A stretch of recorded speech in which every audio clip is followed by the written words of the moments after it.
Bine v-am găsit, bine v-am regăsit, dragilor din Zodia Pești, oriunde v-ați afla. Bine ați venit tuturor pe canalul meu, atât dragilor mei abonați, cum de asemenea și celor care poate sunteți pentru prima oară aici pe canal. Eu sunt Nina, pentru cei care nu mă cunosc, și ca de fiecare dată mă bucur să vă am alături la fiecare lectură. Azi voi face lectura generală pentru luna iunie, așa că toți cei care aveți soarele, luna, Venus, ascendentul sau oricare alt aspect astral important pentru voi din harta voastră natală și care are legătură cu Zodia Pești, atunci această lectură este de asemenea și pentru voi. Desigur, ca de obicei, vă readuc aminte, este o lectură generală, iar voi sunteți cei care vă construiți viitorul, așa că vă rog din suflet să luați decât acele mesaje care vor rezona cu voi, iar restul lăsați-le să zboare în univers, pentru că sigur sunt pentru alte energii, alte persoane care, într-o mai mică sau mai mare măsură, au o legătură cu Zodia Pești. Așa cum bine știți, cei care mă urmăriți de ceva vreme, am extras câte o carte pentru fiecare săptămână a lunii iunie din acest minunat oracol al frunzelor de ceai. Și haideți să vedem ce vine pentru voi, dragilor din Pești, în prima săptămână din iunie. Și avem hamacul, dragilor, sunteți puși pe vacanță, simțiți nevoia de o pauză, de o mini-vacanță, atât din punct de vedere fizic, cât și din punct de vedere mental. Se pare că sunteți voi, veți avea poate la începutul lui iunie așa măcar un weekend în care să simțiți voi așa că vă refaceți forțele, vă recuperați energia. Din păcate, în a doua săptămână din iunie e ceva care nu o să vă iasă. Nu știu, ori vreun plan, ori ceva ce voi v-ați dorit. Se pare că, din păcate, nu vă va ieși așa cum v-ați fi dorit voi. A treia săptămână vine cu o senzație. Cu senzația că poate în dragoste, poate în bani, poate în anumite planuri pe care voi vi le-ați făcut, ceva acolo nu e în regulă, ceva acolo nu funcționează, ceva se pierde. Și de lucrul ăsta vă veți da seama undeva în a treia săptămână. Cea de-a patra săptămână vine cu o situație de echilibru care cere foarte mare îndemânare. Avem lăcusta. E o situație, eu aș spune, care implică foarte mare grijă cum o veți manevra. Va fi nevoie de foarte multă dibăcie ca să o rezolvați. Haideți să vedem ce ne spun și runele. Ce vine pentru dragii mei din Pești în luna iunie.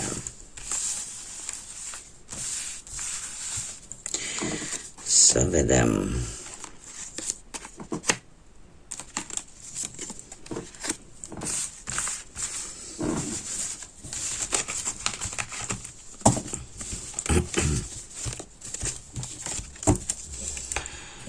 Și avem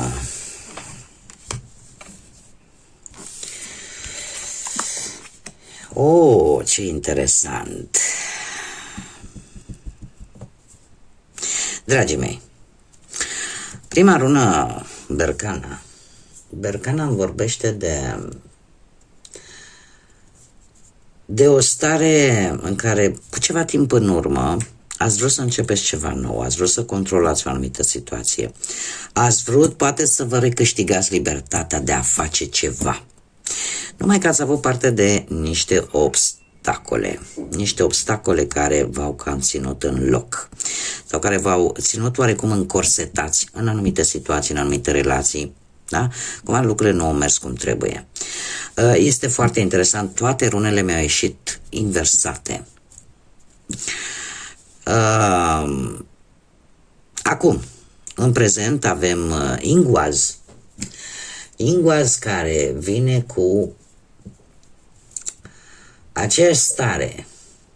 Voi vreți să renașteți, să creșteți, să mergeți înainte, dar parcă, indiferent cât de efort depuneți, parcă cumva se bate pasul pe loc.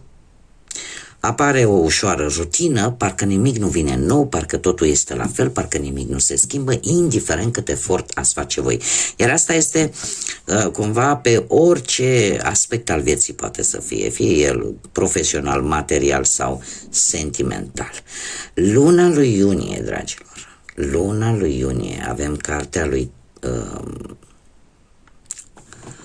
era să zic cartea lui Thor, dar nu. Este, ca să zic așa, e cartea lui vai cât lapsus am, zeul vikingilor. Nu pot să cred că am lapsusul ăsta acum. Este o carte surpriză, o carte albă, carte neagră, luați-o cum vreți, care și ea la rândul ei este inversată și care spune că există o teamă. Există o teamă ori vis-a-vis de tine. E ca și cum ai zice, dar nu fac eu nu fac ceva bine, clar, nu fac ceva, mie de-aia nu mi-e. Pentru că eu undeva nu sunt în stare sau nu pot să fac, sau dar dacă nu fac, și încep aceste, cum să spun, soiuri de întrebări care nu știu eu cât de bine sau de rău. O să vedem ce ne spune tarotul. Sau pur și simplu aveți o teamă legată de spiritualitate, legată de Dumnezeu, legată de univers. E ca și cum mai zice, Doamne, dar dacă mie mi se întâmplă lucrul ăsta pentru că, da? Exact ca și cum îți pui întrebările vis-a-vis de tine. De ce nu-mi iese aia? De ce încerc pe aia și nu-mi iese și tot așa? La fel îți pui întrebările poate și vis-a-vis de divinitate, de univers. De ce nu-mi dă? De ce mă las așa? Da? Este cartea surprizelor. Haideți să vedem ce ne spune și tarotul și vedem foarte bine că acest oracol al frunzelor de ceai, într-o mare măsură cam tot pe aici se învârte, da? Una albă, una neagră. E adevărat, luna iunie, pentru cei care se regăsesc în aceste mesaje, va fi o lună destul de ciudățică pentru voi. Haideți să vedem ce ne spune și tarotul și începem cu partea profesională. Dragilor, voi pe partea profesională se pare că un plan va ieși bine cu ceva timp în urmă, cu ajutorul altor persoane, desigur, dar ceva va ieși bine. Cu acest 3 de monede ați concretizat voi un plan al vostru din punct de vedere profesional, v-ați folosit abilitățile și ajutați un pic și de alții, cumva ori ai găsit vreun loc de muncă foarte satisfăcător, ori pur și simplu ai căpătat plus valoare la locul de muncă unde îți desfășori activitatea. În prezent avem un 2 de spade, ești într-o poziție în care trebuie să iei o decizie. O decizie legată de muncă, o decizie legată de cariera voastră profesională. Sunt opțiuni dificile de ales. Există foarte multă responsabilitate și parcă chiar și responsabilitatea asta de a decide e destul de apăsătoare pentru voi. Există poate o teamă de anumite consecințe.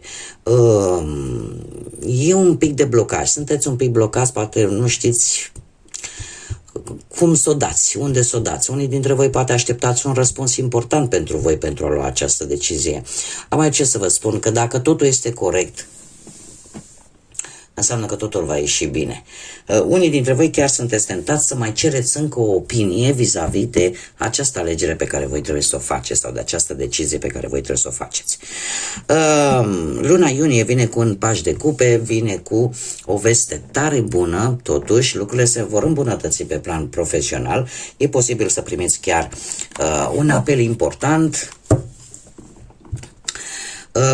Poate dacă veți face vreun interviu, apelul acesta va fi important pentru voi și sunt șanse mari să semnați poate vreun contract sau vreo anumită înțelegere, cum am mai spus, pe plan profesional.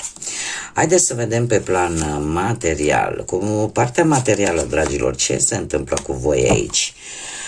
Ați avut o perioadă în care tot ați jonglat așa cu banii, hai că, uite, ca circarii care se joacă fac jonglează așa cu bilele alea, cu mingiuțele alea, cam așa ați făcut și voi cu bănuții, ați încercat așa să le împăcați pe toate și ați fost foarte atenți. Da? Ce bani au intrat în casă, ce s-au cheltuit, ați încercat așa, chiar dacă nu a fost ușor, să le țineți un pic în echilibru finanțele. În prezent avem aici un 5 de bâte care îmi spune că bănuții voștri sunt un pic la limită și e posibil poate chiar în acest moment să nu puteți voi plăti anumite dări, anumite lucruri care sunt importante pentru voi.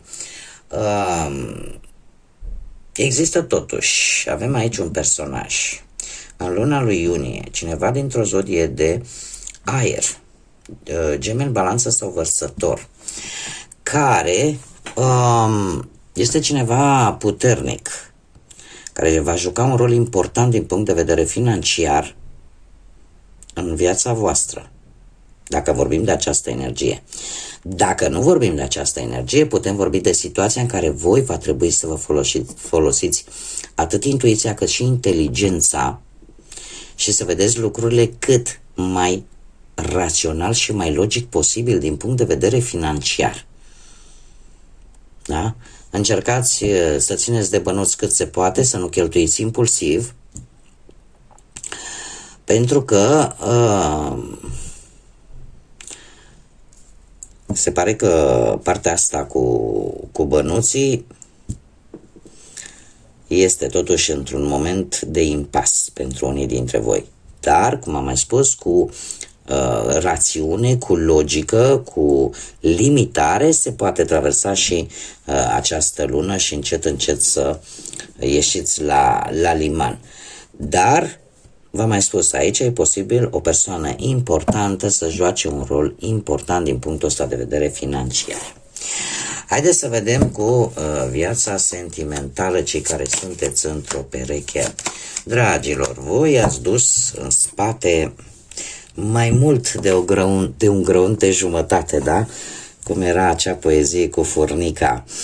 Ați avut o perioadă în care, efectiv, ați dus poate relația voastră, pentru că vorbim de cei care sunteți deja într-o pereche, într-o relație, ați încercat cumva să folosiți tot ce aveați voi mai bun pentru ca relația să funcționeze, relația să iasă la liman. V-ați implicat foarte mult. În prezent, nu știu, zodia Taur și zodia Leu am aici, dacă rezonează cu unii dintre voi. În prezent se pare ori vă sfătuiți cu cineva care are capacități spirituale, poate să fie preot, poate să fie oricine care are aceste abilități și legături cu divinitatea, cu spiritualitatea, sau cu cineva care are o anumită înțelepciune, deprinsă poate de-a lungul vieții. Cert este că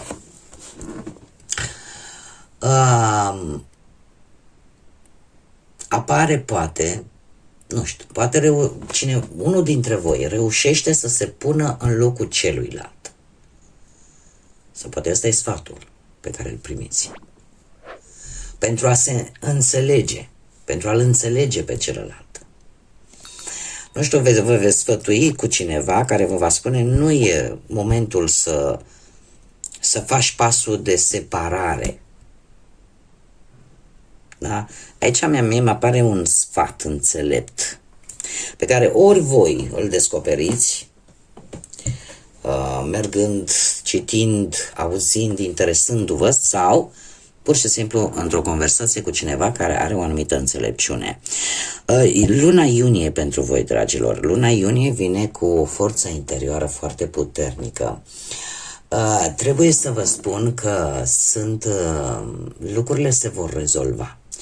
Lucrurile se vor rezolva pentru că îmi apar momente senzuale, mi-apare pasiune în relație, mi-apare răbdare, mi-apare romantism, îmi apare compasiune. Îmi apare acea putere interioară de a rezolva lucrurile fără să fie nevoie de acțiuni neapărat fizice. E ca și cum, exact cum v-am mai spus, te pui în locul celuilalt și încerci să îl înțelegi, că sunteți voi, că e perechea voastră.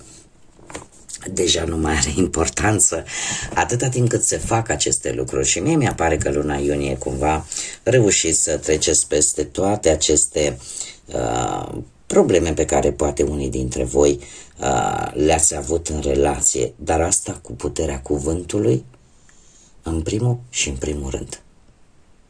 Dar nu e nevoie neapărat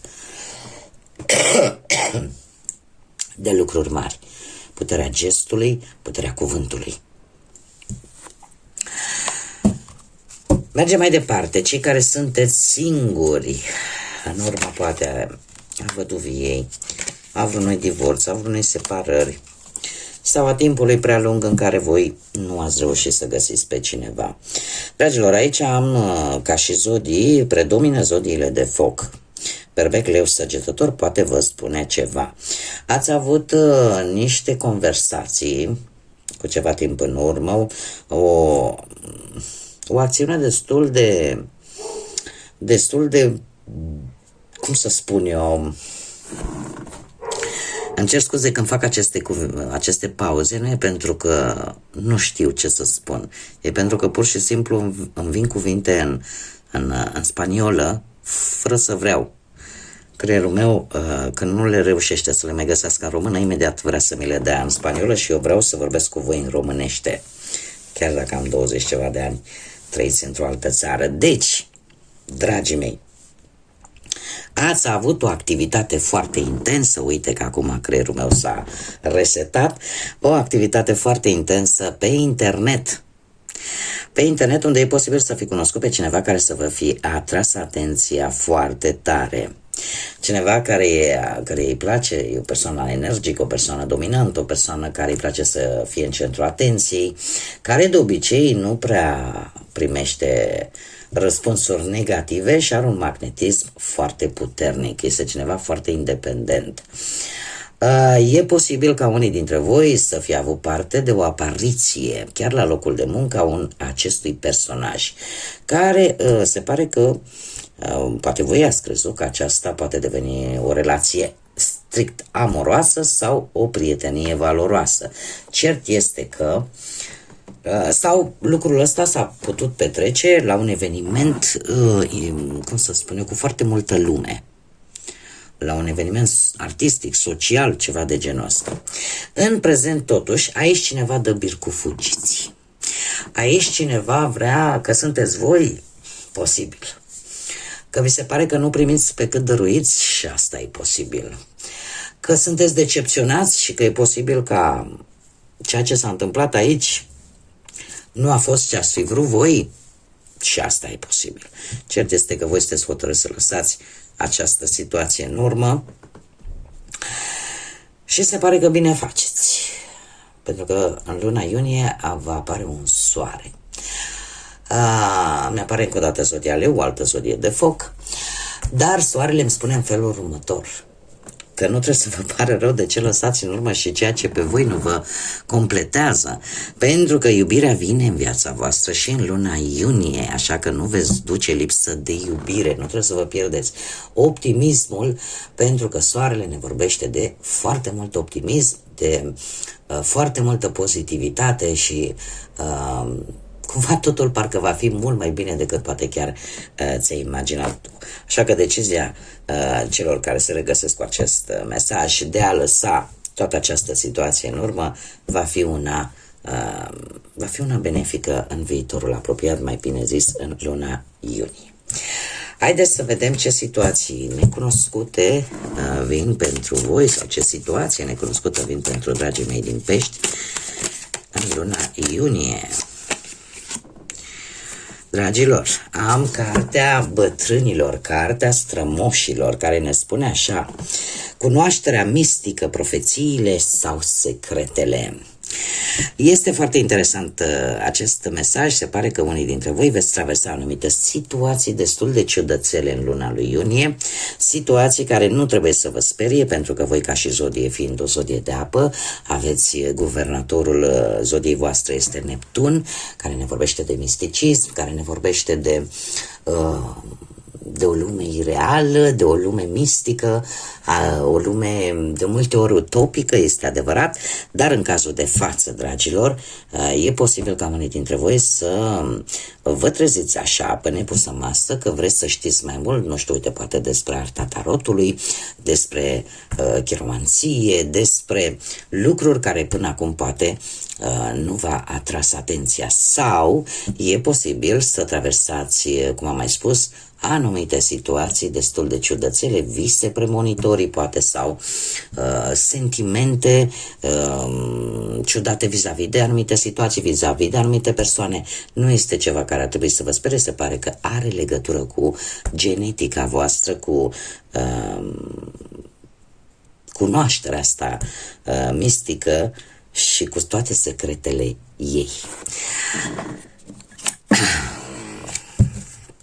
Intuiția, desigur, va fi și ea de luat în seamă. Sunt foarte multe cărți, haideți să mai încercăm o dată. Un mesaj de dragilor. Hai că sunt 3, uite, pe ăsta le las. Deci s-au întors exact, nici n-am apucat să le bat bine, că se tot întorc. Probabil că sunt mesaje care trebuie să ajungă la voi și eu îmi fac datoria să vi le spun. Spune așa, introspecție și renaștere, și avem un solstițiu de iarnă. Spune așa, solstițiul de iarnă marchează timpul introspecției și al renașterii.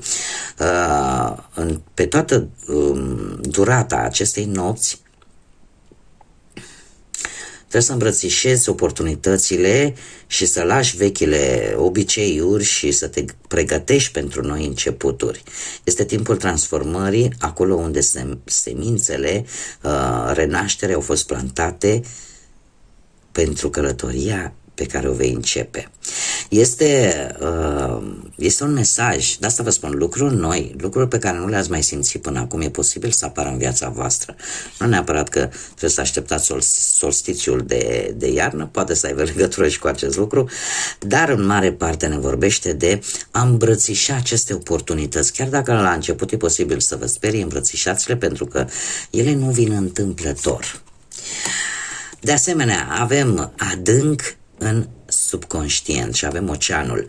În oceanul, care este elementul vostru, spune așa, în adâncimea oceanului, chemarea, vine acea chemare a intuiției tale cele mai profunde. Ascultă-ți această voce internă și explorează adâncimile subconștientului tău. Descoperi emoții ascunse, răspunsuri pe care le vei primi în cele mai liniștite momente ale tale, iar asta nu va face decât să te clarifice pe tine, pe interior și mai mult. Este un îndemn practic de a te cunoaște pe tine mai mult și de a ști de fapt, de a-ți da seama că poți mai mult.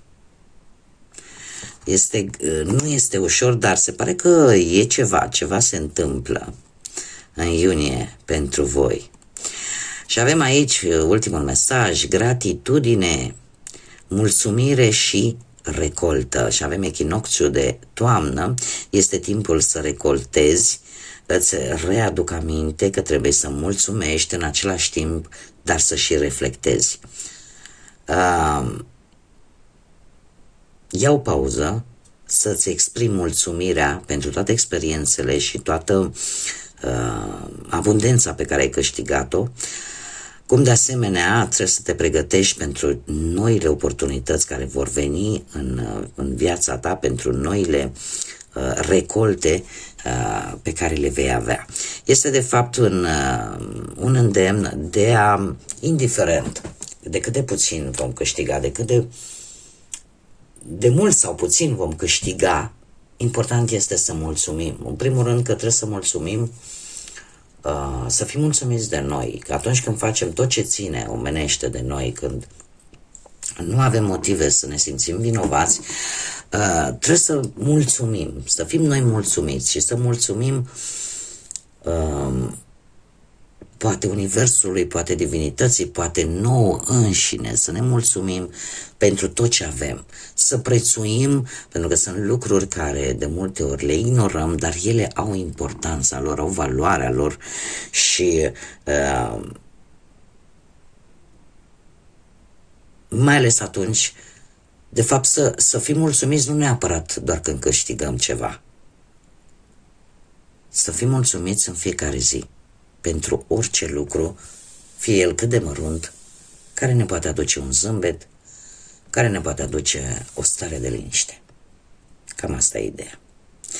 Bun, dragilor, cam atât am avut pentru voi. Eu vă mulțumesc din suflet pentru atenție, mulțumesc desigur pentru sprijinul tuturor celor care mi-au lăsat comentarii, distribuiri, mesaje, like-uri, care s-au abonat, mii și mii de mulțumiri tuturor.